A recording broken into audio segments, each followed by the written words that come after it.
అనగా వేసవి కాల మే నెలలోని 2వ ఆదివార దినమున క్రీస్తు సన్నిధి సహవాసములో మీ అందరిలో కలుసుకున్నటకు ప్రభు ఇచ్చిన ఈ పరిశుద్ధ సమయమును బట్టి త్రిత్వ దేవునికి మహిమ కలుగును గాక. ఆమేన్. మరి ప్రసంగానికి ముందు గత వారం ఎవరైతే సంస్కార ఆరాధన పుచ్చుకొనలేదో వారికి వారం ఆరాధన అయిపోయాక అందరూ వెళ్ళిపోయినాక వారు ఉంటే వారికి సంస్కారపు విందిస్తాం. ఎందుకంటే గత వారము వర్షాన్ని బట్టి అందులోనూ అనారోగ్య బలహీనతలను బట్టి కొందరు పుచ్చుకోలేకపోయారు. మెజారిటీగా సుమారు 12-13 మంది సంస్కారం అందుకొనవలసిన వారు ఉన్నారు కనుక వారికి ఆరాధన అనంతరం ఈ యొక్క కార్యక్రమాన్ని జరిగిస్తామని తెలియజేస్తున్నా. దేవునికి మహిమ. దేవుని యొక్క పరిశుద్ధ వాక్యములోనికి వెళ్ళటానికి ముందు దేవుడు శ్రేష్టమైనటువంటి సమయాన్ని మనకు ఇచ్చిన ఈ తరుణములో మీ బిడ్డలు మీకు ఈ విషయాన్ని చెప్పారో లేదో నాకు తెలియదు, కానీ నేను మాత్రం ప్రాముఖ్యంగా ఈ దినాన్ని ప్రభువు పేరిట మీకు తెలియజేస్తూ ఉన్నా. ఇక్కడికి చేరి వచ్చిన తల్లులైన వారందరికీ, ప్రతి తల్లికి మాతృ దినోత్సవ శుభాకాంక్షలు. అందరికీ మరణాత. ప్రభువు కనిన గర్భమునకు శ్రమ అన్నారు. అసలు గర్భము ధరించడమే శ్రమ కాబట్టి గర్భమే లేనిదే దేవకుమారుడు సైతము ఈ లోకమునకు అందింపబడుడని పరమ భక్తులు వేదాలలో పేర్కొనే దాన్ని బట్టి సృష్టికర్త అయిన ప్రభువుని ఒక చిన్ని చుక్కగా మార్చి గర్భమున ధరించిన గనురాలు మరియమ్మ గారి యొక్క అంశలో కొనసాగుతున్న మీ అందరికను ఆ తల్లి యొక్క అనుగూణ్య పరలోక సౌమ్య భాగ్యమే త్రిత్వ దేవుడు మీకును మీ తరాలకును దయచేసి దీవించును గాక. దేవుని యొక్క వాక్యముని సమయము ధ్యానము చేసుకుందాము. ఈ మదర్స్ డే సందర్భంగా కొన్ని ప్రాముఖ్యమైన వాక్య సంగతులు పరిశుద్ధ లేఖన భాగము ద్వారా జ్ఞాపకం చేసుకుందాం. మహాభక్తుడు సర్వజ్ఞాని అయిన మోషే వ్రాసిన ధర్మశాస్త్ర గ్రంథం నిర్గమకాండము 22వ అధ్యాయము 2వ వచనమును చదువుకున్నట్లయితే, అమ్మా దొంగ కన్నము వేయించుండగా అమ్మా నిర్గమకాండం 2:2 ఆ స్త్రీ గర్భవతి అయి కుమారుని కని వాడు సుందరుడై ఉండుట చూచి 3 నెలల కాలము వానిని దాచెను. తరువాత ఆమె వానిని దాచలేక వాని కొరకు ఒక జమ్ము పెట్టి తీసుకుని పెట్టి ఏటి యొడ్డున జమ్ములో దానిని ఉంచగా దానికి ఏమి సంభవించునో అని తెలుసుకున్నటకు చాలమ్మా చిన్న ప్రార్థన చేసుకున్నా. ఆత్మ సంపన్నుడా, రక్షణ మార్గోపదేశకుడై ఉన్న మా యేసు ప్రభువా, ఇశ్రాయేలు ప్రజలైన వారి యొక్క బాటయు ఓటయు నాటయు పరలోక తోటయు నిత్య రక్షణ కోటయు అయ్యున్న నీవు వారిని ఐగుప్తు కోట నుండి కనాను కోట యొద్దకు నడిపించుటకు గాను మహాపరిశుద్ధుడైన మోషే యొక్క జన్మ విధానములో ప్రాముఖ్య పాత్రను కలిగి ఉన్న దాసురాలైన యొకోబేతును మహిమగల తల్లి యొక్క ప్రశస్త అంతస్తులోనికి మేము నేర్చుకొనున్న ఈ సువిశేషమును తండ్రి నీ వాక్ఫలము ద్వారా చేరి వచ్చిన తల్లులకు, తరాలను అందించబోవు కాబోవు తల్లులకు మీరే నీ వాక్ ప్రతిఫల ధన్యతను అనుగ్రహింపజేసి ముక్తి మూల్య భాగ్యములను తండ్రి తరుణమును అందింప చేయమని, మాతృత్వమే పరలోక దాతృత్వమని సాక్ష్యమిచ్చిన మా దైవజనుని యొక్క సూక్ష్మ ప్రార్థన ఫలింపునకు పాత్రులుగా మార్చిన యేసు నామమున మిక్కిలి వినయముగా బ్రతిమలాడి వేడుకొనుచున్నాము తండ్రి. ఆమేన్. త్రిత్వ దేవుని కాపుదల సహాయము సహకారము చివరికి దేవుడైనను తల్లి గర్భమున ఒక దాన దాతృత్వ భాగ్యముగా అందింపబడవలనని ఈ ప్రశస్త వాక్యము ద్వారా మనకు వెల్లడి చేయనయున్న యేసు నామమున వేడుకొనుచున్నాము తండ్రి, ఆమేన్. అమలారా, మహాభక్తురాలైన యోకెబెదు తాను గర్భము ధరించి మోషే మహాభక్తుని కరిన తరువాత అతనిని ఎవరి కంట పడకుండగా 3 నెలల కాలము దాచి ఇక తన తరము కాక బిడ్డ ఎదుగుతూ ఉంటాడు. ఎదుగుతూ ఉన్నప్పుడు ఇక తను భద్రపరచుట తరము కాని ఈమె ఒక జమ్ము పెట్టెను సిద్ధపరచి ఈ బిడ్డను అందున ఉంచి ఆ బిడ్డను వదలవలసిన స్థలము కొరకు ఆమె ఎదురు చూస్తూ ఉన్నది. ప్రభువునందు ప్రియమైన వారులారా, గత దినాలలో మీకు ఒక వాక్యాన్ని నేను సెలవిచ్చి ఉన్నాను. మీకు గుర్తున్నదో లేదో మరి.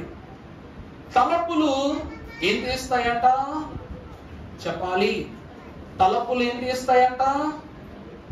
మన శరీరం అంతా తలుపులే, తెలుసా మీకు? నీ నుదురు పైన 2 భాగాలను విడదీస్తూ ఇక్కడ ఒక చిన్న రంధ్రం ఉంటుంది, అది చర్మంతో కప్పబడి ఉంటుంది. కానీ ఇక్కడ చిన్నపిల్ల వాళ్ళు ఎవరైనా సరే, పసిపిల్లలు ఎవరైనా ఉంటే వాళ్ళ నెత్తి మీద చెయ్యొచ్చు చూడండి, మెత్తగా ఉంటది. దీన్ని సోర్స్ ఆఫ్ ఎక్స్టర్నల్ గేట్వేస్ అంటారు. అంటే నాభి రంధ్రం లేక నాభి చక్రం అంటారు దీన్ని. అంటే జ్ఞానము, లోకము నుండి తెలియవలసిన సంగతులు, ఇంకా బాగా చెప్పాలంటే విటమిన్ డి పిల్లలకు తలకు తగలాలి, శరీరానికి తగలాలంటే దాన్ని క్యాప్చర్ చేసుకునే సోర్స్ ఇక్కడ ఉంటదన్నమాట. ఇక్కడ చక్రం ఉంటాయి. దీన్ని బట్టే స్పైనల్ కార్డ్ నుంచి బ్యాక్ బోన్ వరకు ప్రతి నరాలకు ఏముందంట? సిగ్నల్స్ అందుతాయంట. అందుకే విటమిన్ డి ప్రతి ఒక్కరికి కావాలి, ఆ లోపం ఉండకూడదంట.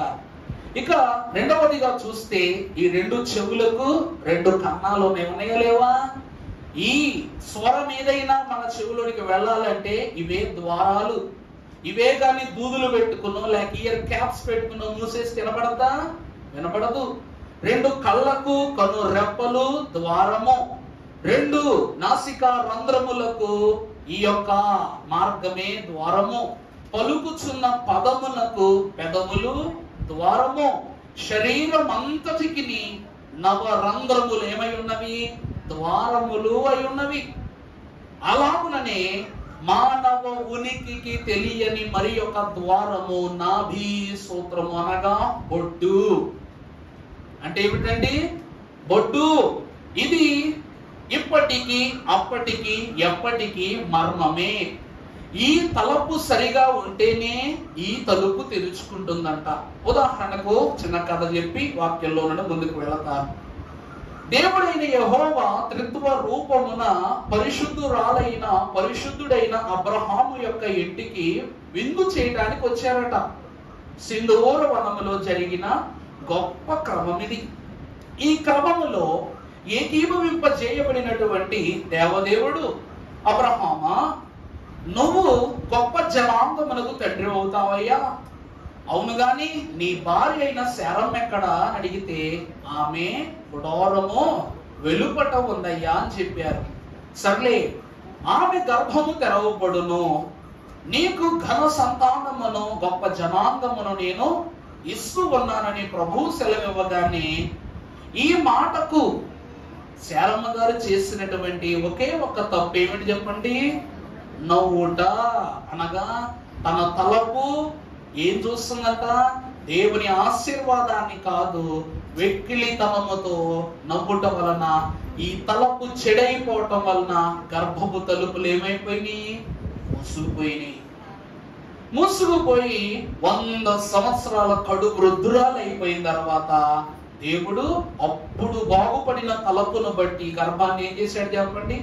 తెరచి భక్తుడైన ఇస్సాకును అందించారు.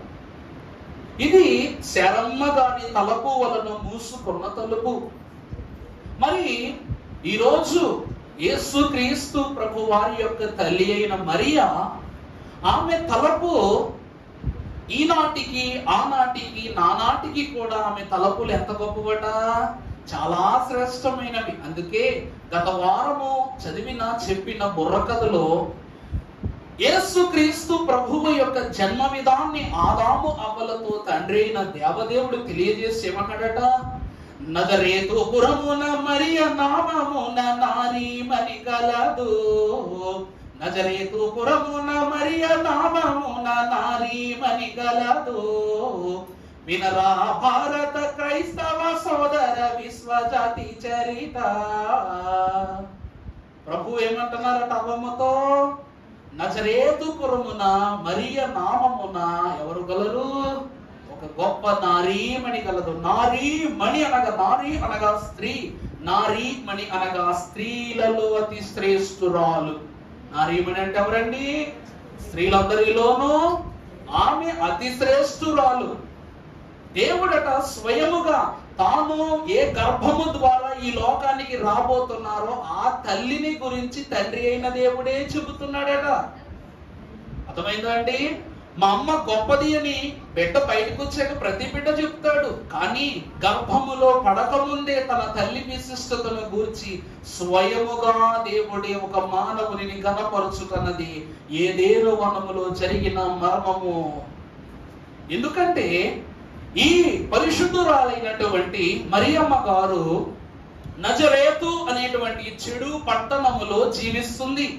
మారా, మరియమ్మ అనగా మారా ప్లస్ అమ్మ అనగా చేదు స్వభావము గల స్త్రీ.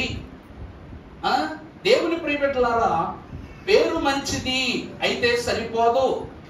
అర్థమైందండి? పెద్దోళ్ళంట నోరు మంచిదైతే ఊరు మంచిదవుద్ది అంటారు. ఈ నజరేతు అనే ఊరు మంచిది కాదు. ఎందుకంటే వారి నోళ్ళు మంచివి కాదు. అందులోనూ పేరు కూడా ఏం కాదంట, మంచిది కాదంట. మరి అవ్వమ్మ అంటే ఏంటి అర్థం? జీవమున్న ప్రతిదానికి నువ్వు ఎవరివి? నీ పేరు ఎంత గొప్పదో. కానీ నీ పేరు అవ్వ అని ఎంతమంది నా పేరులో అవ్వ అనే పేరు ఉందన్న ఒకసారి చెయ్యొద్దండి. అయ్యగారండి నాకు పలానా పాద్రి గారు అవ్వమ్మ అని పేరు పెట్టారని అన్న ఒకసారి చెయ్యొద్దండి. ఎందుకు పెట్టరు? మరి మరియమ్మ అనే పేరు ఎంతమందికి ఉంది? ఎత్తనమ్మో ఎత్తండి, మార్తమ్మ, మరియమ్మ, చాలా మంది ఉన్నారు. ఇక్కడ కాకపోయినా చాలా చోట్ల ఈ పేరు వాడుక. అర్థవంతమైన పేరు కలిగిన అవ్వమ్మ పాపమునకు అప్పగింపబడెను. తన పేరులో కాకపోయినా తన జీవితమే ఈ లోకమునకు ఒక నూతన అర్థాన్ని ఏర్పరచును గనుక ఆ తల్లిని గురించి తండ్రి అంటున్నాడు, నా తల్లి పెరిగిన చోటు తప్పు, నా తల్లి బ్రతికిన మనుషులు తప్పు, కానీ నా తల్లి జీవితము మాత్రము తప్పు కాదు అంటున్నారట. దేవుడే అంటున్నాడు, భక్తి శ్రద్ధలయందు బుద్ధి భాగ్యములయందు తాను పెరుగుచుండు. భక్తి శ్రద్ధయందు బుద్ధి భాగ్యమందు తానే పెరుగుచుండు. వినరా భారత క్రైస్తవ సోదర విశ్వజాతి చరిత. నిన్న చేరలేని నేడు కూడలేని భక్తి తానే చేయుచుండు. వినరా భారత క్రైస్తవ సోదర విశ్వజాతి చరిత. ఆ మహాతల్లి అంత భక్తిగా ఉందట. అంత భక్తి పరురాలు ఒక కన్యక. ఆ భక్తి పరురాలు ఎవరండి? కన్యక. ఈ కన్యక తలపంతా ఎంతో శుద్ధిగా ఉంది కాబట్టి దేవుడే స్వయముగా వచ్చి, దేవుడే స్వయముగా తన ఆత్మ పరిశుద్ధాత్మను పంపి గర్భం అనే తలుపుని ఇప్పుడు తెరిచారంట. వివాహం అయితే ఏంటి, కాకపోతే ఏంటి, లోకం ఒప్పుకుంటే ఏంటి, ఒప్పుకోకపోతే ఏంటి, తన తలపు శుద్ధి అగుట వలన మరియమ్మ గర్భపు తలుపులు ఆ క్షణముని తెరుచుకున్నాయి. అమలారా ఒక మాట గమనించండి, మాతృత్వం అంటే వివాహం అయిన తర్వాత కలిగేది కాదు. మాతృత్వం అంటే వృద్ధాప్యములోనో లేక లేక లేక కలిగినదో కాదు. మాతృత్వం అంటే దానము చేసే గుణము. మాతృత్వం అంటే ఏంటండి? దానము చేసే గుణం. మగవాళ్ళు సన్నాసులు మేము నిజంగా తిప్పుకోవాలి దేవుని ఎదుట. ఎందుకంటే మమ్మల్ని అందరూ నాట్లేదండి, క్షమించండి, తప్పు అనుకోకండి, కొందరు గురించి చెప్తున్నాను. వాళ్ళు ఎట్లా తయారవుతున్నారంటే, బిడ్డ ఆడబిడ్డ అయితే తీసే మాకే గాని దేవుడు పిల్లలకనే శక్తి ఇచ్చుంటే సస్తే ఎవరం కూడా సస్తే మీరు ఏం చెయ్యం, అబార్ట్ అనే మాట మాట్లాడడం. అందుకే మాతృత్వము దాతృత్వం అన్నారు. దైవజనులు దేవదాసయ్య గారిని అడిగారట, అయ్యా అయ్యా మీ తల్లి గారి పేరేటండి అని అడిగారట. మీ తండ్రి గారి పేరేమిటండి అని అడిగారట. అయ్యగారు చెప్పారట. వారు అప్పుడు అడిగారట, మీకు ఈ హాస్టల్లో జాయిన్ చేయడానికి వారు రాలేదేంటండి అని అడిగారట. వారు ప్రభు పిలుపునందుకు వెళ్ళిపోయారని చిన్న వయసులో చెప్పారట. చెబితే అక్కడ ఉన్న మిషనరీ పెద్దలైన వారు, నాయనా నువ్వు ఇక పరలోక ప్రార్థన వచ్చా బాబు అంటే, వచ్చండి అని బల్ల వేసి బల్ల మీద మోకరించి ప్రార్థన చేశారు. ఇక చేయగానే ఇంత జ్ఞానము తల్లిదండ్రులు నేర్పించినా కూడా రాదు.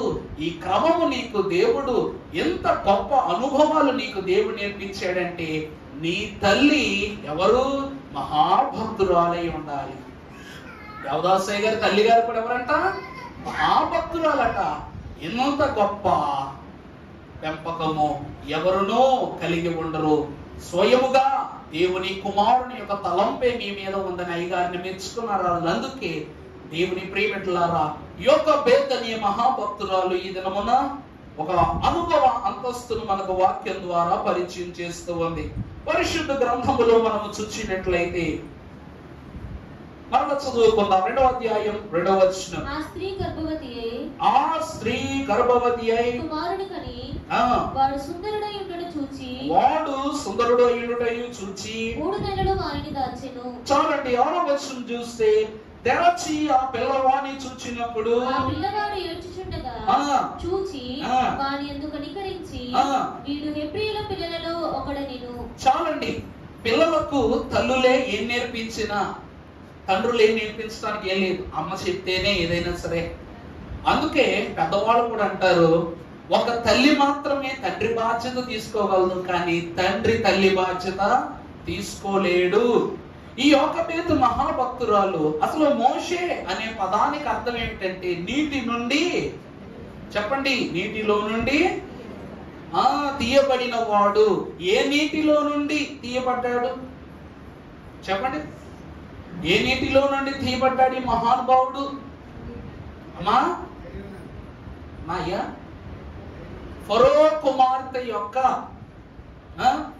కుమార్తె స్నానమాచరించుటకు వెళ్ళినప్పుడు ఒక జమ్ము పెట్టె, అనగా నీటి వాగులో నుండి కొట్టుకు వెళ్ళిన జమ్ము పెట్టెలో నుండి ఆమె తీసుకుంది కాబట్టి ఆ నీటిలో నుండి తీయబడ్డవాడా? అంతేనా? 400 సంవత్సరాలు ఇశ్రాయేలు ప్రజల యొక్క కన్నీళ్లతో తడిసి ముద్దయినటువంటి ఆ ఐగుప్తు దేశము యొక్క కన్నీటిలో నుండి పుట్టిన పరిశుద్ధ ప్రవక్త ఎవరట? మోషే. నీటిలో నుండి తీయబడిన వాడంటే అందరి కన్నీళ్లలో నుండి పుట్టాడు. నాకు మీకు తెలుసో తెలీదో నాకు తెలియదు, కానీ నేను ఇష్టపడే ఒక డైలాగ్ ఉంటుంది. ఏంటంటే, నీటిలో నుండి నిప్పు రాదు, కానీ కన్నీటిలో నుండి నిప్పు రగులుతుందంట. అర్థమవుతుందండి? నీటిలో నుంచి నిప్పు పుట్టుద్దా, కానీ నీటిలో నుండి, కన్నీటిలో నుండి హృదయం ఎలా అవుతుందంట? జ్వలిస్తుంది, ప్రజ్వలిస్తుంది. కనుక ఆ ఇశ్రాయేలు ప్రజల యొక్క కన్నీటిలో నుండి జ్వలించిన ఎగసిన కెరటమే ఎవరు? మోషే మహాభక్తుడు. ఇప్పుడు నీ బిడ్డను ఇశ్రాయేలు ప్రజలైన వారు అందరినీ చంపేస్తున్నారని తెలియగానే గర్భము ధరించడం అంటే సామాన్యమైన విషయం కాదు. కానీ యోకోబేతు చేసినటువంటి గొప్ప తలపు వాక్యంలో చూద్దాం. పరిశుద్ధ గ్రంథములో నుండి కీర్తనల గ్రంథం 126వ అధ్యాయం 3వ వచనం చదువుకుందాం. యెహోవా మన కొరకు గొప్ప కార్యములు చేసి ఉన్నాడు.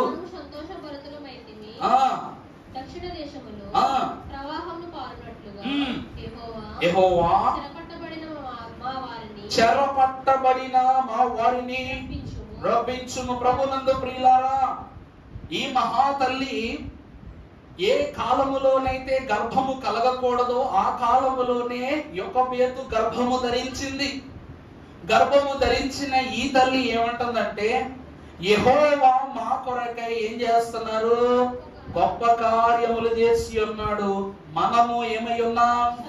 సంతోషభరితులమై యుంటిమి. దేవుని వాక్యం బట్టి చూస్తే లూకాసు సువార్త 1వ అధ్యాయం 32వ వచనంలో, ఆయన గొప్పవాడై సర్వోన్నతుని కుమారుడు అనబడును. దేవుని ప్రియబిడ్డలారా, అందుకే దేవుని యొక్క అంతస్తును బట్టి ఈ మహాతల్లి గర్భము ధరించిన మోషేను బట్టి ఏమంటుందంటే, దేవుడు ఈ గర్భము ద్వారా నా జీవితములోను ఎందరో జీవితములలోను గొప్ప కార్యములు చేయబోతున్నాడు గనుక నేను సంతోషభరితురాలనైతిని. అందుకే నిర్గమకాండం 7:1 మనము చూస్తే దేవుడు మోషేకు ఒక అద్భుతమైనటువంటి కాగా యెహోవా ఇదిగో నిన్ను ఫరోకు దేవునిగా నియమించితిని. చూసారండి, ప్రవక్త ఎవరిక్కడ? మోషేయా అహరోనా? నిజానికి అమ్మా, అహరోనా ప్రవక్త లేక మోషేయా? చెప్పండి అమ్మా. అహరోను యాజకుడు, ప్రవక్త ఎలా అయ్యాడు? మోషే ప్రవక్త. కానీ ఇక్కడ దేవుడి స్థానమేమో మోషేకి వచ్చేసింది, మోషే ప్రవక్త స్థానమేమో అహరోనుకు ఇవ్వబడింది. కారణం ఏమిటంటే, ఈమె గొప్ప కార్యములు చేసే కుమారుణ్ణి కనబోతుందని ఈనాడో చూసేసిందట. ఎంత గొప్పవాడవుతాడంటే, స్వయముగా దేవుడే తన యొక్క అధికారమును మోషేకి అప్పగించి ఫరోకు తనను ఎలా నియమిస్తున్నాడంట? దేవుడుగా నియమిస్తున్నాడు. దైవజనులు దేవదాసయ్య గారు అన్నారు, నాయన నీవు ఒక్కడవే ఉండి అన్ని కార్యములు చేయవచ్చును కదా, ముగ్గురుగా వచ్చినది ఎందుకు అని అడిగితే, అప్పుడు ప్రభు అన్నారట, నేను ఈ లోకమునకు వచ్చిన క్రమము వేరు, మాట్లాడిన క్రమము వేరు, ఈ రోజు జరుగుతున్న క్రమము వేరు. కాబట్టి మాట్లాడి దారి చెప్పాను, లోకమునకు వచ్చి దారి మార్చాను, మారిన వారిని పరలోకమునకు కొనిపోవుటకు ఆత్మ రూపముగా నేనేం చేస్తున్నాను? వారితో సహవాసం చేస్తున్నాను అన్నా.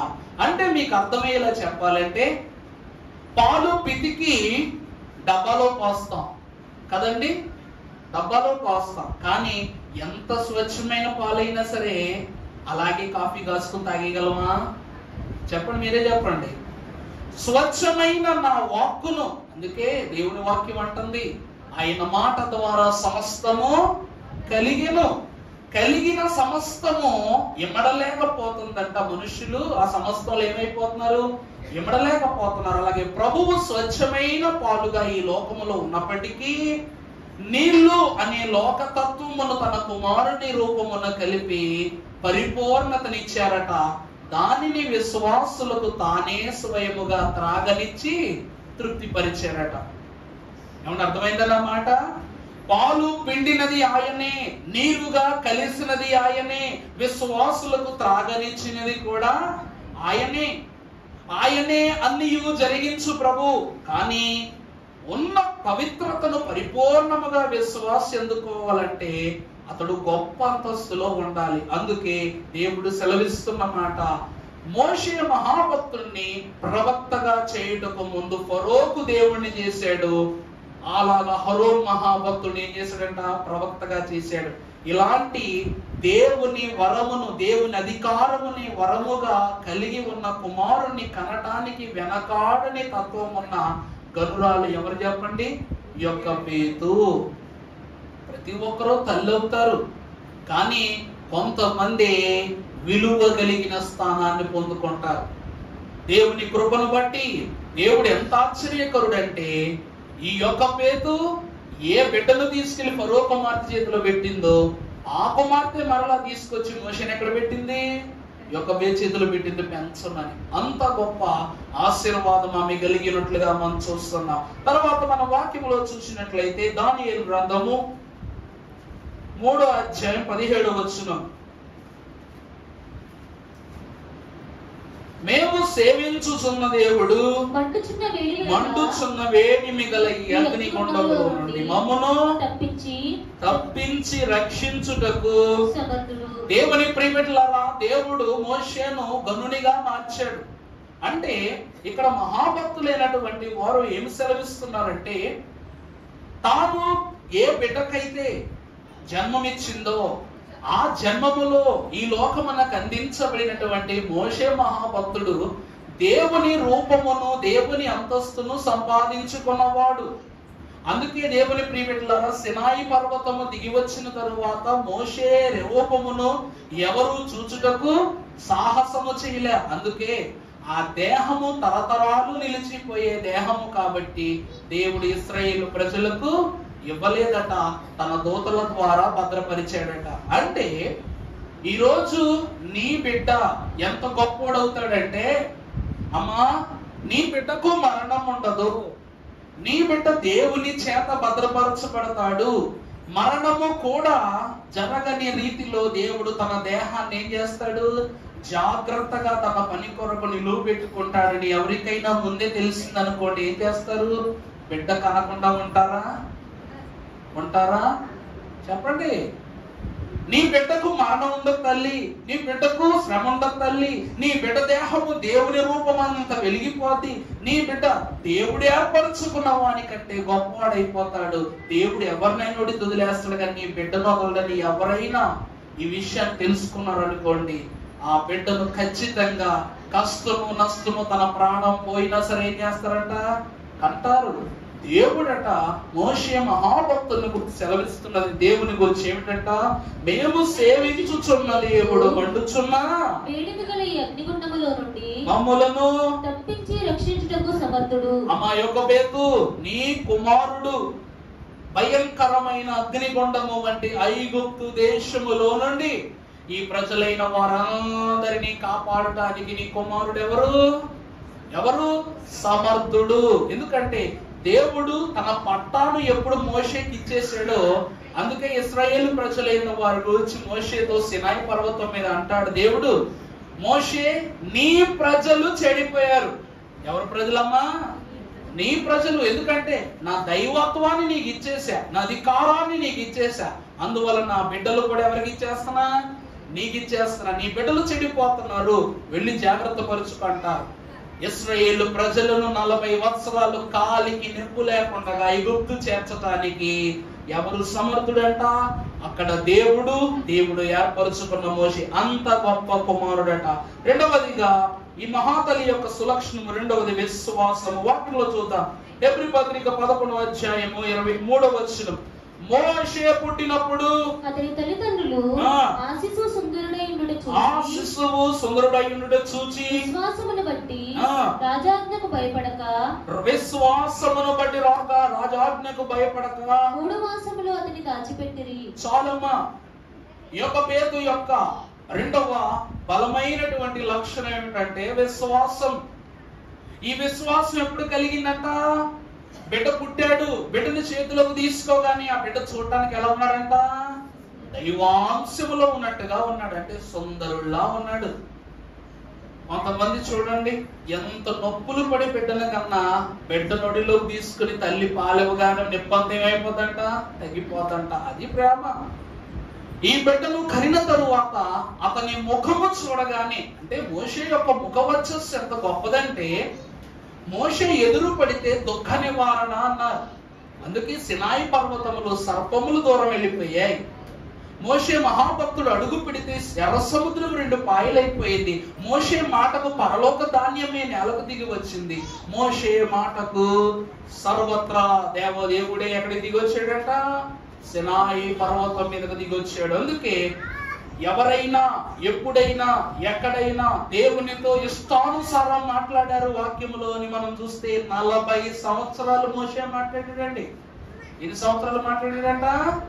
ఇతడు ఎంత సుందరుడంటే తన యొక్క సౌందర్యముతో, తన మాటతో, తన పలుకుతో, తన చూపుతో, తన వినికిడితో, తన తలాంతులతో ఎప్పుడు పిలిస్తే అప్పుడు దేవుడు ఎక్కడికి వచ్చేసేవాడంట? మోషే దగ్గరికి వచ్చేసేవాడంట. చెప్పు మోషే, ఏంటి గొడవ? ప్రభువా ప్రభువా ప్రభువా పిలిచినంత సేపు కూడా నిర్లక్ష్యం చేయకుండా మోషే యొద్దకు వచ్చేసాడు. అంత గొప్ప పిలుపు మోషే యొక్క పిలుపు.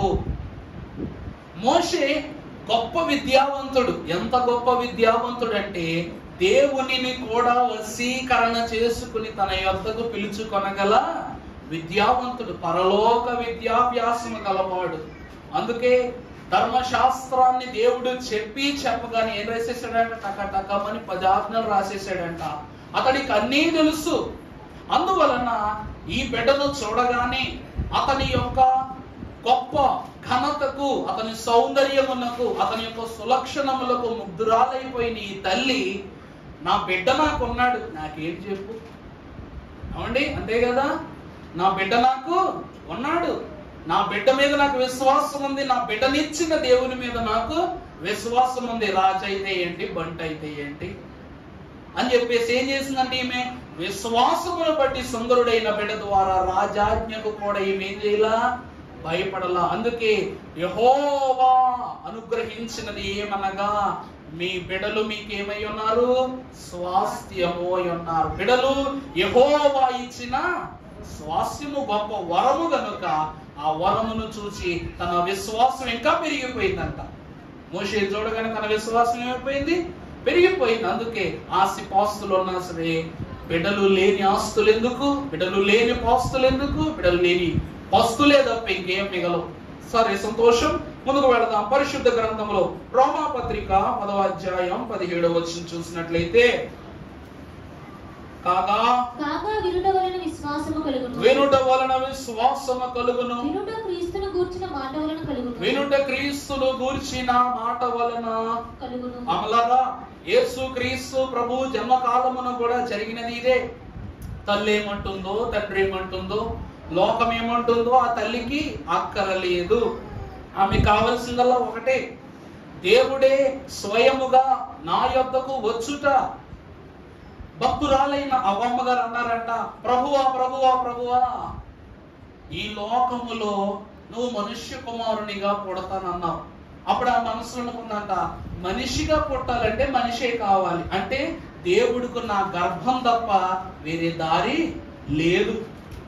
అందుకే భక్తుడైన కయ్యూను పుట్టగానే ఒక మాట్లాడదు, యెహోవా దయ వలన నేనొక, చూసారా, ఆ పుట్టగానే బిడ్డల గురించి ఏమంటుంది, యెహోవా దయ వలన ఆమె ఏమి సంపాదించుకున్నదట, ఒక మనుష్యుని సంపాదించుకున్నదట. కానీ మరియమ్మ గారిని గురించి లోకం ఏమని సాక్షిస్తుంది తెలుసా, దయాప్రాప్తురాలా, నీకు కడుపున పుట్టిన బిడ్డ దయ పొందిన వాడు కాదు, కానీ బిడ్డను ఈ లోకమునకు అందించిన వారు ఎవరంట, దయ పొందుకున్నవారు. అందుకే లెమ్ము తేజరిల్లుము, యెహోవా మహిమ నీ మీద ఏమై ఉన్నది, ఉదయించుతున్న చూడుము, భూమిని చీకటి కమ్ముచున్నది. దేవుని ప్రియబిడ్డలారా, యెహోవా మహిమ, యెహోవా దయ మరియమ్మ గారి మీద ఉదయించింది కాబట్టి తన గర్భం ఏమైందంట, తెరుచుకుంది.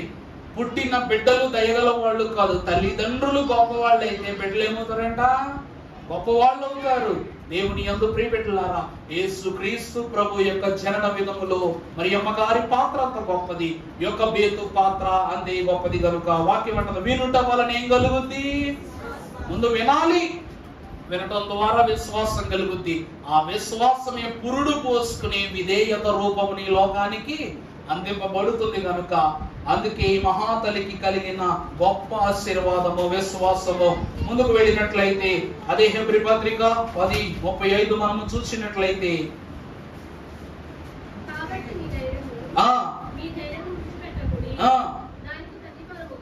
తనకు ప్రతిఫలముగా ఇప్పటి వరకు చూసిందే, తాను ఏ తలంపును బట్టి విశ్వాసం ద్వారా ముందుకు వెళుతుందో దాని వల్ల గొప్ప బహుమానము కలుగును.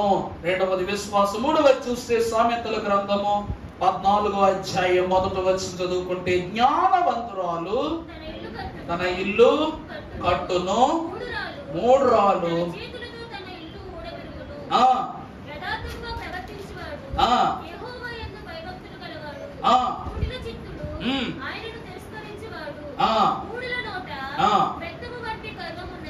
చాలండి. రెండవది ప్రియులారా, మూడవది చూస్తే జ్ఞానవంతురాలు తన ఇల్లు. నన్ను అడిగితే ఇక్కడ యొక్కబేతు ఇల్లేం కట్టలేదు, అలాగని తన ఇల్లు కట్టుకున్నది లేదు. మరి ఎందుకు ఈ వాక్యం చెప్తున్నారు అయ్యారంటే, తాను ఇల్లు కట్టలేదు కానీ పెట్టె కట్టింది అనమాట. ఏం కట్టిందండి? పెట్టె కట్టింది అనమాట.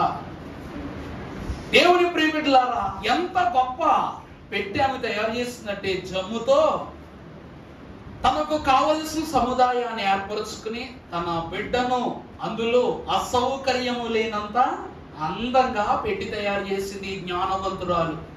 తయారు చేసి బంకమన్నంతా సేకరించి ఏం చేసిందంట, దాని చుట్టూ పూసిందంట. చుట్టూ పూసి దానికి కీలు పూసిందంట. పూసి ఇది తీసుకుని వెళ్ళి నీళ్ళలో పెట్టగానే ఆ నీటి సుడిగుండాలకు ఆ పెట్టె అటు ఇటు పడకుండా, ఆ పెట్టెకు కోణములన అటు ఇటు తేలియాడకుండా ఉండేటట్లుగా సౌకర్యాలను సమకూర్చిందట. ఏ మాత్రము, మరియు బాగా గమనించాలి, తీసుకుని వెళ్ళి ఫరో కుమార్తె స్నానము చేసే ఆ యొక్క వాగులో వదిలిందన్న మాటే గాని అక్కడ మొసళ్ళు తిరిగే వాగుని మాత్రం మనము జాగ్రత్తగా గుర్తుంచుకోవాలి. ఇక ఈ పెట్టె మొసళ్ళ నోట పడింది అనుకోండి, బిడ్డను ఏం చేస్తాయి, తినేస్తాయి. కాబట్టి ఆ మొసలి నోటికి చిక్కకుండగా ఆ పెట్టె చుట్టూ పరికరవంతమైన సౌకర్యాన్ని పటిష్టంగా తయారు చేసిందంట. ఇంకా ఏమిటంటే ప్రియులారా, ఇక్కడ వదిలితే ఫరో కుమార్తె దగ్గరికి వెళ్ళగలిగే మంచి రూట్ కూడా తయారు చేసుకుందంట. ఈ జ్ఞానవంతురాలులో ఎన్ని జ్ఞానముతో కూడుకున్న పనులో. మన పిల్లలకు మనం చెప్తాం, నాన్న అటు వెళ్ళవద్దు బాబు, నాన్న అదెక్కొద్దు బాబు, నాన్న ఇది చెయ్యొద్దు బాబు. ఎందుకు చెప్తాం మనము? మోషే చాలా తెలివైనోడు, అందుకే పిల్లలు కడుపులోనే నేర్పించేయాలి. మోషే, అందరు పిల్లలు దొరికిపోయి మోషే ఒకడు దొరకకపోవడానికి కారణం ఏంటో తెలుసా అండి? అమ్మ మాట విన్నాడు కాబట్టి. పిల్లలు పుట్టగానే పెద్ద సౌండ్ ఇంజనీర్లో దొరుకుతారు, చూసి ఆనందపడిపోతాం మనం. చాలా జాగ్రత్త సుమా. ఈ కాలములోనే పరో కాలము పరిస్థితి మనకుంటే ఏడుపు వస్తే ఈడ్చుకుని వెళ్ళిపోతారు. కానీ మోషే ఏం చేశాడు తెలుసా? అమ్మ అనగానే నోరు మూసేసాడు.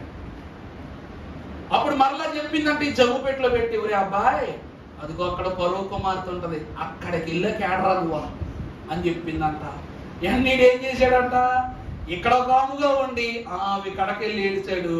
అంటే ఆమె తీసుకుంది, రాజమందిరాన్ని తీసుకెళ్ళిపోయింది, రాజకుమారుని చేసేసింది. అంటే బిడ్డలు ఎప్పుడు ఎక్కడ ఏడవాలో తల్లి ఏం చేయాలి, చెప్పాలి. అలాగే మనం కూడా మన బిడ్డలకు ఏం చెప్పాలి, నాన్న భక్తి ఇలా చేయాలి, దేవుని విషయంలో ఇలా ఉండాలి, ఇలా సాగాలి, గౌరవించాలని బిడ్డలకు చెబితే ఆ యొక్క ఒక్క ఏడుపు ద్వారా ఎంత గొప్పవాడు ఏడు చూస్తారు. అలాగే దేవుని యొద్ద ఏడిస్తే ఇంకెంత గొప్పవాళ్ళు అవుతారు మన బిడ్డలు. కన్నీరు పవిత్రమైనది. 400 సంవత్సరాల కన్నీరులో నుండి మోషే పుడితే, మోషే ఒక్కడు కన్నీరు ద్వారా అతడు, తన వంశము, తన తరము, ఐగుప్తు దేశము యొక్క చరిత్ర ఏమైపోయిందంట, మారిపోయింది. దేవదేవుడే స్వయం ప్రతిపత్తితో మోషేని ఏర్పరచుకున్నాడు. అది మన బిడ్డల యొక్క 7 మందికి దేవుడు అంటాడు, పరలోక రాజ్యం ఎవరిది? చిన్ని బిడ్డలదే. వారి ఏడుపు చాలా ప్రత్యేకం, వారి తలంపు చాలా ప్రత్యేకం. అంత మంచి పోషకురాలు ఆ తల్లి. పట్టుమని బిడ్డతో బతికింది 3 నెలలే, కానీ 3 నెలల్లో ఎన్ని గొప్ప సంగతులు నేర్పించుకుందో. తర్వాత ముందుకు వెళదాం. పరిశుద్ధ గ్రంథంలో చూసినట్లయితే 3వ చదువు నిర్గమాకాండం 2:3.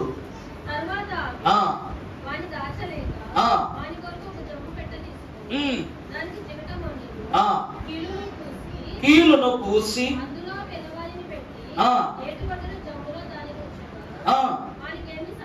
చూడండి, ఈమె చేసిన పని బిడ్డను వదిలేసామా అంత లెక్క కాదు.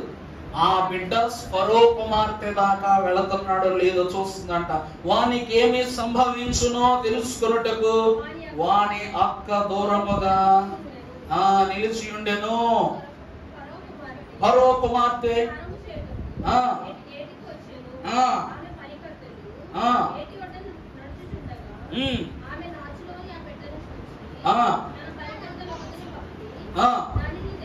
దానిని తెప్పించి ఆ పిల్లవాడు ఏడ్చుచుండగా, చాలండి, ఈమె ఇక్కడ ఆ బిడ్డకు ఇక్కడ నుండి అక్కడ పంపించేలోపు ఏదైనా జరగచ్చు. అందువలన ఏం చేస్తుందంట, కీర్తన 42:5 మనం చూసినట్లయితే కీర్తనకారుడు సెలవిస్తున్నాడు ఏమని, నా ప్రాణమా నీవు ఎలా కృంగి ఉన్నావు, నాలో నీ వేళ తొందరపడుచున్నావు, దేవుని యందు నిరీక్షణ ఉంచుము. అమ్మా అందరికి వినబడిలా చదువుతలో మాట ఒకసారి, నువ్వు దేవుని యందు నిరీక్షణ ఉంచుము, ఆయనే నా రక్షణకర్తనియు నా దేవుడనియు చెప్పుకొనుచు ఇంకను నేను. ఈమె బిడ్డను జమ్ము పెట్టును గెంటేసి అక్కడ ఉండి ఖాళీగా ఉన్నట్లు అంటే ఏం చేస్తుందంట? మనం ఏం చేస్తాం? మన బిడ్డలను బళ్ళు పంపించేటప్పుడు సిలువు తీసి, ప్రభువా ఇదిగో నాయన ఫస్ట్ టైం బిడ్డ స్కూల్ పంపిస్తున్నా, లేకపోతే ఈ ఎక్కడికి మీకు ఇది అయిపోగానే నెక్స్ట్ కాంటెస్ట్ లోకి వెళ్ళిపోతున్నారు పిల్లలు, అప్పుడు కూడా మనం ఏం చేస్తాం? క్యాలెండర్ మొత్తం తిరిగేస్తాం. సెలవులు అయిపోయిన తర్వాత మంచి రోజు చూసి బిడ్డలు ఏం చేస్తాం? ప్రార్థన చేసి, ప్రభువా ఇదిగో నాయన నీ కాపుదల బిడ్డ మీద ఉంచని ప్రార్థన చేసి ఏం చేస్తాం? బస్సు ఎక్కించి బస్సు వెళ్ళిదాకా ఏం చేద్దాం అంటున్నాను? గుమ్మం మీద నుండో బస్ కాడ నిలబడో చివరిదాకా వెళ్ళిదాకా ఏం చేస్తాం? టాటా చెప్తూనే ఉంటాం. ఎలా చెప్తారు టాటాలు? భక్తురాలు కూడా ఏం చేస్తుందంట? ఆమె అక్కడ నిలబడి దేవుడి మీద భారం వేసి, దేవుని యందు నిరీక్షణ కలిగి ఉండి, ప్రభువా నా బిడ్డను జాగ్రత్తగా చేరాల్సిన చోటుకు చేర్చు, మధ్యలో ఏ ఆటంకం రానివ్వకు, ఏ తలంపు కలగనివ్వకు, నా బిడ్డను నీవే ఉన్నావని చెప్పేసి ధైర్యంతో ప్రభు వైపు చూస్తూ బిడ్డను అక్కడికి విడిచిపెట్టిందంట. 2వ కొరింథీయులకు రాసిన పత్రిక 1వ అధ్యాయం 10వ వచనం చూస్తే, ఆయన యందు నిరీక్షణ. చదువమ్మా. 2వ కొరింథీయులకు 1వ అధ్యాయం 10వ వచనం. ఆయన గొప్ప మరణము నుండి మమ్మను తప్పించును, ఇక మునుముందును కూడా తప్పించును. మరియు మా కొరకు ప్రార్థన చేయడం వలన మీరు కూడా సహాయము చేయుచుండగా. ఏమిటండి? మీరు ప్రార్థన చేయుట వలన మీరు కూడా సహాయము చేయుచుండగా ఆయన ఇక ముందుకును కూడా మమ్మను తప్పించునని ఆయన యందు నిరీక్షణ గలవారమై ఉన్నాము. చూసారు వాక్యం ఏమనంటుంది? ఆయన ఎప్పుడు తప్పిస్తారు? ఇక రాబో పరిస్థితుల నుండి కూడా ప్రభు ఏం చేస్తారంట? తప్పిస్తారు. అమ్మలారా, 40 సంవత్సరాలు రాజుగా బతికాడు, గొప్ప రాజు కుమారునిగా బ్రతికాడు. అప్పుడు ఏదో కూడా వాళ్ళనివ్వలా దేవుడు. ఎప్పుడైతే ఐగుప్తిని చంపాడో ఆ తరువాత మిద్యాన్ అరణ్యంలోనికి వచ్చి ఇత్రో తన మామ ఏంటో ఉండి 40 సంవత్సరాలు జీవించాడు. అప్పుడైనా ఆపద సంభవించిందా? సంభవించలా. ఆ తదుపరి 40 సంవత్సరాలు ఫరోకు ముఖాముఖి భేటీ ఇచ్చుకున్నాడు. గాని అప్పుడు కూడా ఫరో మోషే యొక్క శరీరము మీద ఉన్న నూనె పోగును కూడా ముట్టుకోవడానికి సాహసం చేయాల. కారణం ఏమిటంటే, దేవుని ప్రియబిడ్డలారా, ఈ యొక్క బిడ్డను ఫరో కుమార్తె యొద్దకు మాత్రమే చేర్చల. ఈమె ఆ యొక్క పరిశుద్ధమైనటువంటి ప్రయాణములో ఈ బిడ్డను దేవునికి అప్పగించినది గనుక తన విశ్వాస ప్రయాణం అంతటిని దేవుడు ఎలా రాశాడంట? మరుపురాని చరిత్రగా మార్చాడు. ఒక తల్లి మాత్రమే గొప్ప ప్రార్థన చేయగలదు బిడ్డల కోసం. అంత గొప్ప ప్రార్థన ఈ తల్లి చేయుటను బట్టి ఈ బిడ్డ ఏమయ్యాడు చెప్పండి? అనేక జనాంగములను దేవుని జనాంగముగా మార్చిన వాడైనాడట. అందుకే యోకబేతు యొక్క విశ్వాసము పరలోక విశ్వాసము అని తనిఖీ చేశారు పరమ భక్తులు. తర్వాత వాక్యములో మనము తర్వాత లక్షణాలు చూద్దాం, సమయం లేదు కాబట్టి. నిర్గమాకాండం 9:2-9. ఆ స్త్రీ ఆ బిడ్డను తీసుకుని పోయి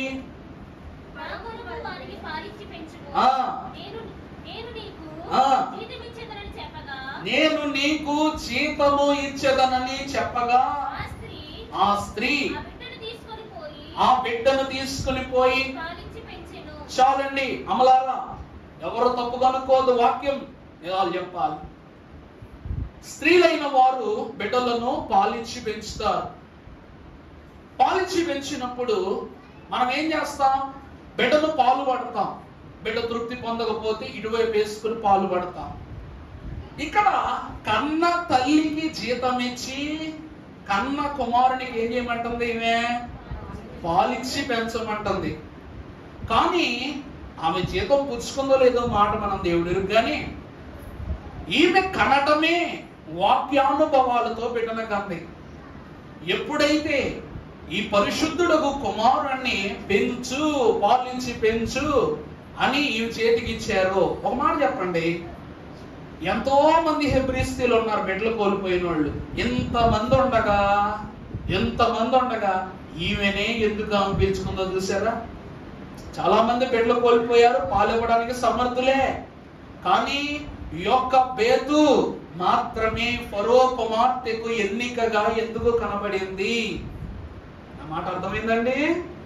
ఎంతో మంది హెబ్రీ స్త్రీలు ఉన్నారు, చనిపోయిన బిడ్డలు చాలా మంది ఉన్నారు, వారి తల్లు కూడా పాలు ఇవ్వగలరు. కానీ ఫరో కుమార్తె ఎవరిని ఏర్పాటు చేసుకుందంట? వీళ్ళందరిలోనూ తిప్పి తిప్పి మరలా ఎక్కడికి వచ్చింది చెప్పండి? ఈ తల్లి దగ్గరకే వచ్చింది ఆశీర్వాదం. అంతే. ఎప్పటి వరకు ఆశీర్వాదకరంగా, లేకపోతే ప్రపంచానికి తెలియకుండా ఈ బిడ్డను పెంచింది. ఈ తరుణము మొదలుకొని వాక్యం అనే పాలిచ్చి బిడ్డను ఏం చేస్తుందంట? పోషిస్తూ ఉంది. పాలు ఇవ్వటం అంటే ఆకలి తీర్చడం కాదు, పాలు ఇవ్వటం అంటే బిడ్డ నిద్రపోర్చడానికి కాదు, పాలు ఇవ్వటం అంటే బిడ్డలైన వారు ఏడవకుండా గొల్లు చేయకుండా నోరు కట్టేయడానికి కాదు. పాలు ఇవ్వటం అనగా వాక్యము. ఈ లోకములో మనుష్య తలంపు కలిగి దేవుని ఆలోచన బట్టి మనము స్థిరపరిస్తే పాలు ఇవ్వగలిగే శక్తి మాతృత్వ అంతస్తుకు తప్ప వేరే మానవునికి తగని స్థితి. ఈ రక్తము ఏదైతే ఉన్నదో అది క్షీరముగా మారి బిడ్డలకు పాలిస్తారు. అంటే తన రక్తమును మాంసపు ముద్దగా ఈ లోకమునకు అందించిన ఈ తల్లి అదే రక్తమును పాలుగా మార్చి ఏం చేస్తంట? బిడ్డ యొక్క ఆకలిని తీర్చుద్ది. బూతుగా చూసే వాళ్ళందరూ పాపిస్తోళ్ళు, దైవత్వముతో చూస్తే దేవుని జనాంగము. అంత గొప్ప గనురాలైనటువంటి తల్లి పాలని దేవుడు ఎవరికి అందించాడంట? తన కన్న తల్లి పాలని తాను పొందుకొని వాక్యం అనేటువంటి పాలతో ఏం చేశాడు చెప్పండి? దేవుడు ఆమెను పోషించాడు. దైవజనులు అన్నారు, ఈ వాక్యము 2 నిబంధనల సముదాయం. అర్థమైందండి? ఈ వాక్యము 2 నిబంధనల సముదాయం. అందుకే కొన్నిసార్లు వాక్యంలో పెట్టుకుని ప్రార్థన చేసుకుంటారు కొంతమంది. నువ్వు దీన్ని 2గా విడదీస్తున్నావంటే కొత్త నిబంధన పాత నిబంధనను రెండింటినీ కోరుకుంటున్నట్టే. ఇది ఒక పాలకడలి, ఇది మరొక పాలకడలి. కొత్త నిబంధనలోనికి అనగా పాత నిబంధన చేత విశ్వాసి తృప్తి పరచబడకపోతే ఎక్కడికి వెళ్తాడంట? కొత్త నిబంధనలోనికి వెళతాడు, తృప్తి పొందుతాడు. చివరికి పాత ధనములో నుండి కొత్త ధనములోనికి ప్రవేశించి వాక్యమనే పాలతో దేవుడు ఎవరిని తృప్తి పరిచాడంట? మోషేను. యొక్కబేతు ఎంత గొప్పదంటే తాను పాలించి పెంచల, వాక్యాన్ని ఇచ్చి పెంచింది. అందుకే ఆ బిడ్డ చిన్నప్పటి నుండి దేవుని భయంలోనే పెరిగాడు. మనం పెరిగే చోటు తప్ప ఉండొచ్చు, కానీ మనం పెరుగుచున్నా పెంచుచున్నా మనం అలవాటు చేసుకునే పరిస్థితులు మాత్రం పరిశుద్ధంగా ఉండాలి. అదే యొక్కబేతు జీవిత సత్యాన్ని మనకు తెలియజేస్తుంది. చివరికి వెళ్ళిపోదాం. వాక్యంలో చూసినట్లయితే అపోస్తలుల కార్యముల గ్రంథం 7వ అధ్యాయం 22వ వచనం చదువుకుందాం. కంటిన్యూ చేయమంట. మోషే ఐగుప్తీయుల సకల విద్యలలో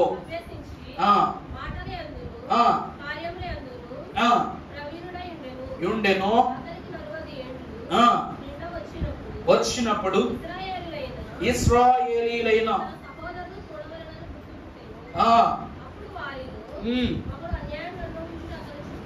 చూచి వారిని రక్షించి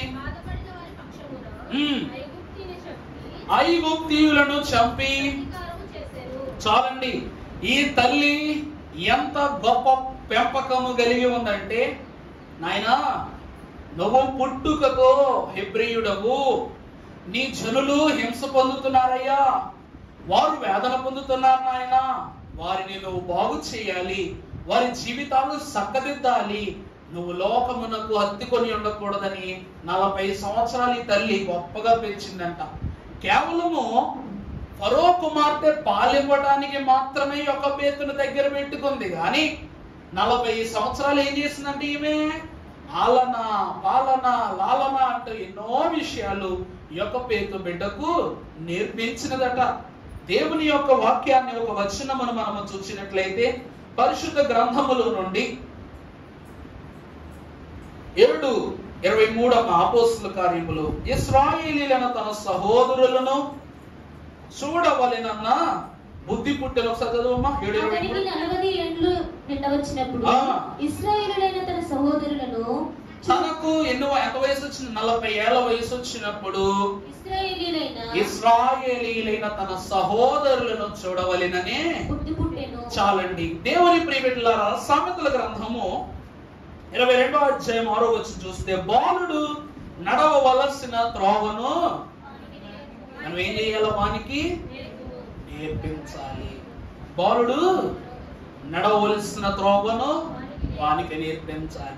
ఈ తల్లి చేసిన పని ఏమిటంటే, ఎవరు నీకేమవుతారో, ఎవరితో నువ్వు ఎట్లా ఉండాలో, దేనికి హితుడు అయి ఉండాలి, దేనికి హేతువు అయి ఉండాలో కూడా ఈ తల్లి దగ్గర చెప్పిందంట. తల్లి పాలివ్వటం, బిడ్డను దారిలో పెట్టడం అంటే దాని అర్థం, మనము ఓడిపోయి ఎక్కడ ఆగిపోయామో అక్కడ నుండి మన బిడ్డలు ఏం చేయాలి? గెలుపు దాకా నడిపించాలి. ఆ గెలుపే మోషే జీవితములో తన తల్లి అయిన యోకెబేదు చేసిన కృప కలిగిన పని. ఎఫెసీ 5:15 మనం ఒకసారి చదువుకున్నట్లయితే, భక్తుడైన పౌలు గారు సెలవిస్తున్నారు ఒక మాట. దినములు చెడ్డవి గనుక చేసుకొనుచు అజ్ఞానుల వలె కాక జ్ఞానుల వలె నడుచుకున్నట్లు. అమలారా, అందుకే దేవుని యొక్క వాక్యం అంటూ ఉంది, ఇదిగో మోషే, నువ్వు పెరగబోతున్నవి, ఇక రాబోతున్న దినములు కూడా ఎట్లాంటివి? దుర్దినములు, ఘోరమైన దినములు. నీ జనులు ఇంకా నాశనం అయిపోతారు. అందువల్ల నువ్వేం చేయి?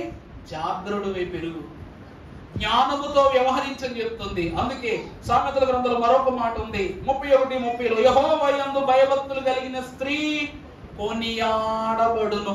ఏమగునంట? ఈ తల్లి కొనియాడబడిందా లేదా?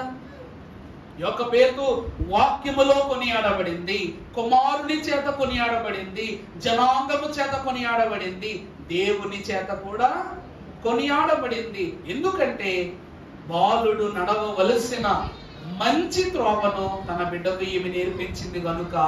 ఈమె ఎవరు అనగా కొనియాడబడిన స్త్రీ. ఆఖరి మాట చెప్పి నా వాక్యాన్ని ముగిస్తాను. పరిశుద్ధ గ్రంథంలో సంఖ్యాకాండం 26:59 ముగింపు చేసుకుందాం. ఆమె అమ్రాము వలన అహరోనును మోషేనును, చదువమ్మా సంఖ్యాకాండం 26:59.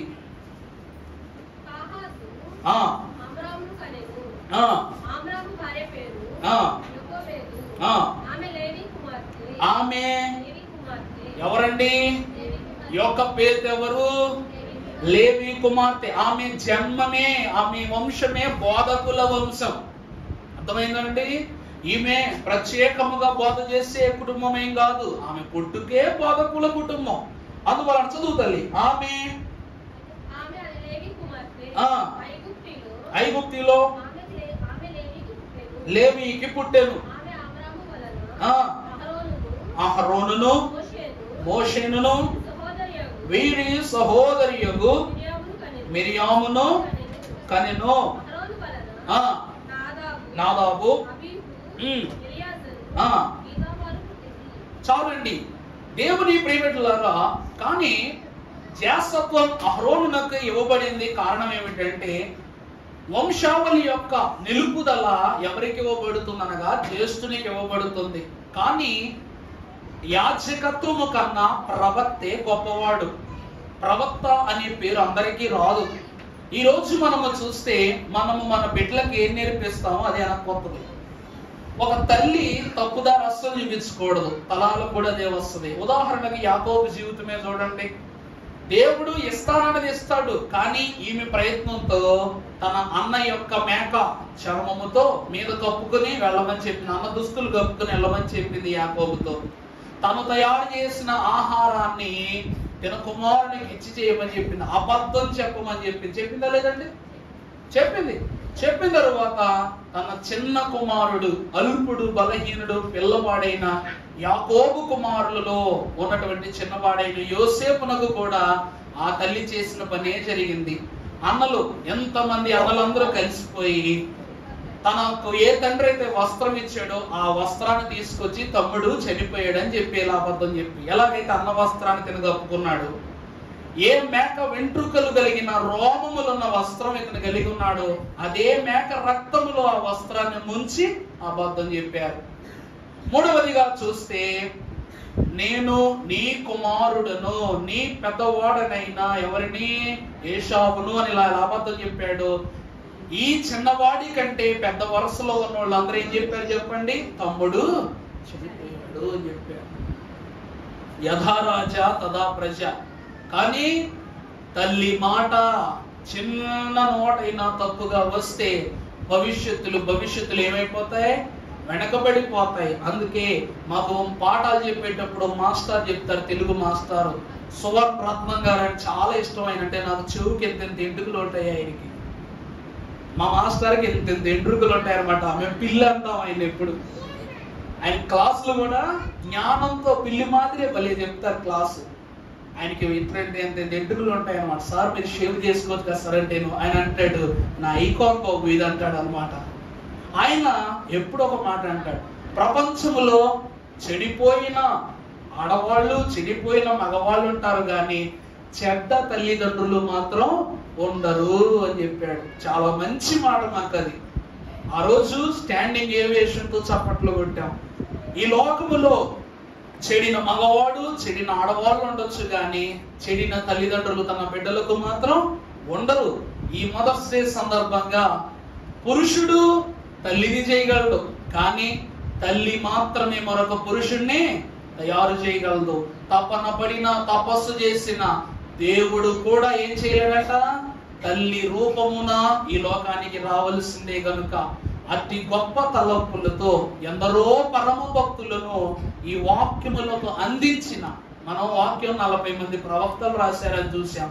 కానీ 40 మంది ప్రవక్తలు 40 మంది తల్లులకే పుట్టారు గనుక ఈ వాక్యము పరలోకమును మనకు అందించిన తల్లి రూపము గనుక అట్టి రూపమై ఉన్న వాక్యము స్వరూపముగా మనల్ని తయారు చేసి ఈ మాతృ దినోత్సవం యొక్క మాతృత్వములో సంపూర్ణ దాతృత్వమును మన బిడ్డలకు దయచేసి దీవించును గాక. ఆమేన్. అమ్మ పోషణ ద్వారా అమూల్యమైన వాక్యమును మాకు అందించిన దేవా తండ్రి, గగనమును చీల్చుకుని రెండవ రాకడ కావచ్చు నీవు సైతము సిద్ధపడిన వధువును బట్టి నిరీక్షించుచున్నావన్నది సత్యము. స్త్రీ పాత్ర వాక్యములు అంత ప్రశస్తము ప్రభువా తండ్రి. పరమ భక్తులను చూపిస్తున్న ఈ వాక్యము పరమ భక్తురాళ్ల ద్వారా కలిగిన ఒక గొప్ప సమాధానమని మేము తెలుసుకునే దినములు రాబోతున్నవి గనుక తండ్రి, వేసవి వడగాల్పైన 9 నెలల కాలము తన కృషించిన బిడలకు జన్మనిస్తున్న తల్లిని బట్టి, ఆ తల్లి ప్రేమను బట్టి, ఆ తల్లి వాత్సల్యతను బట్టి ప్రభువా, తాను తినినా తినకున్నా, తాను బ్రతికినా బ్రతకకుండినా బిడ్డల పోషణ కొరకు వాదించు తల్లి, మోదించు తల్లి, బాధపడు తల్లి, బాధను పొందుకున్న తల్లులు ఎందరో ఉన్నారు ప్రభువా. అట్టి తల్లులైన వారు వాక్యములో ఎంత పరిశుద్ధపరచబడ్డారు. అట్టి స్థితిలో మా సంఘములో ఉన్న బిడ్డలను రేపటి తరమున వివాహములు జరిగి తల్లులు కాబోతున్న వారికి సైతము రాకడ పర్యాంతమని ఆత్మీయ మేలులను గ్రహించుమని తల్లి గర్భము యొక్క విశిష్టతను ఈ యొక్క బేతనే మహాతల్లి ద్వారా నీ తల్లి అయిన మరియమ్మ గారి ద్వారా మాకు ఎరుకపరచిన స్త్రీ దాతృత్వాన్ని మాకందరికి పేరు పేరున అందింపజేసి ఉన్న మోక్ష పోషకుడై ఉన్న యేసు నామమున వేడుకొనుచున్నాము తండ్రి. ఆమేన్. పురికొల్పబడిన పరిశుద్ధ ఆశీర్వాద దీవెనయు ఆత్మీయ అంతస్తులో పునరుద్ధీకరణ చేయబోయి పురుడు పోసుకున్న తల్లి యొక్క ప్రేమయు యేసుక్రీస్తు ప్రభువు పేరు పేరున చేరి వచ్చిన మనందరకును సదా దయచేయును గాక. మరణాత. ఈ సమయమున తానుకు సమర్పణ జరిగించుకుందాము.